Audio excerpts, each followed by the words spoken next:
Hi viewers, ఈరోజు షర్మిలకి సంబంధించి I am sure ఏపీలో ఆ పొంగునూరులో పూల ప్రేమ్ కుమార్ సమ్ పర్సన్ వీళ్ళు కంప్లైంట్ ఇచ్చాడు.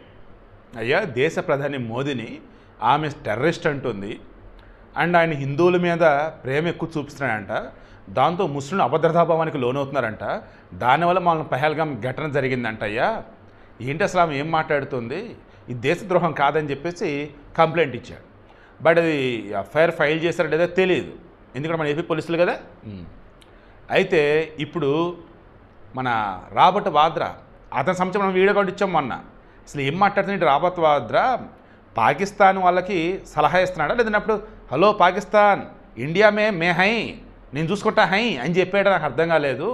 ఏంటి అసలు బాబు, పాకిస్తాన్ వాళ్ళు తప్పేమీ లేదు, ఆ దాడి చేసిన ముస్లింలు ఎవరైతే ఉన్నారో ఇక్కడ వాళ్ళే, కాశ్మీర్ వాళ్ళు, భారతీయులు, వారికి మోడీ మీద కోపం ఉంది. ఎందుకంటే వాళ్ళు అభద్రతా భావానికి లోనవుతున్నారు. ఎందుకంటే ఈ మోడీ హిందువుల మీద ప్రేమ ఎక్కువ చూపిస్తున్నాడు, మెజారిటీ వరకు ఉన్నటువంటి హిందువులను పట్టించుకుంటూ ఉన్నాడు.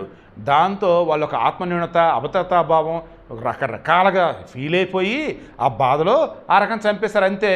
దీని కూడా ఏముంది, పాకిస్తాన్ ఎందుకు అంటారు అన్నట్టుగా చెప్పారు బాబు రాబర్ట్ వాద్రా అని చెప్పేసి అన్నామా. ఇమీడియట్ కేసు ఫైల్ చేయలేదు లోపల అని చెప్పేసి మాట్లాడుకున్నాం. బట్ ఈ కేసు ఫైల్ చేసే విషయంలో షర్మిల మీద కూడా నన్ను కూడా కేసు పెట్టుకున్నారు మీరు. కొన్ని బ్యారియర్స్ ఉంటాయి అన్న, అవేంటి అంటే ఫ్రీడమ్ ఆఫ్ స్పీచ్ అనేది ఒకటి ఉంటుంది. ఇక దానికి సంబంధించి పాపం పోలీసులు కూడా కొన్ని ఇబ్బందులు ఉంటాయి. అప్పుడు ఏం చేయాలంటే లీగల్ ఎక్స్పర్ట్స్ ఉంటారు కదా, వాళ్ళు కోర్టుకు వెళ్ళాలి. అలా అలహాబాద్ హైకోర్టుకి వెళ్ళారు. అలహాబాద్ హైకోర్టుకి ఏమని లేరు, రాబర్ట్ వాద్రా చేసింది దేశద్రోహం. ఇప్పుడు దేశమంతా కూడా మోడీ పక్షం నిలబడుతూ ఉంటే, దేశమంతా కూడా పాకిస్తాన్ చీకొడుతూ ఉంటే, ఆ పాకిస్తాన్కి ఫేవర్గా ఉండే విధంగా ఈరోజు రాబర్ట్ వాద్రా మాట్లాడాడు, ఇది తప్పు కాదా, ఇమీడియట్గా మీరు శిక్షించాల్సిందే అని చెప్పేసి కోర్టుకు వెళ్తే కోర్టు అంది మే 2వ తారీఖున మేము కేసు తీసుకుంటాం, ఆ రోజు వాదన వింటామయ్యా అన్నారు.